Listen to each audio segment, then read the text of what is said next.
So far we have seen, I mean, many concept in list. Okay, so we tried many things with our list. So uh, let me do one more thing. uh, let me try to demonstrate like how we can merge two lists.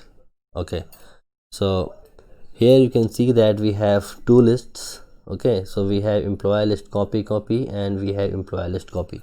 So I'm just trying to merge both the list.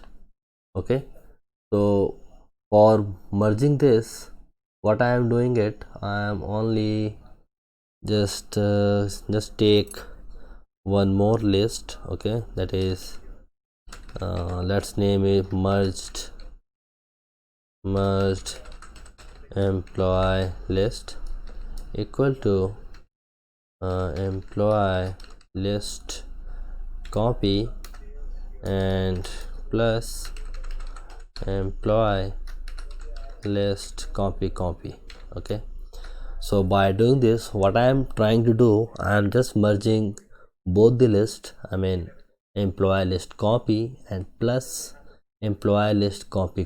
Okay, so it will merge both the list into one new list, that is merged employee list.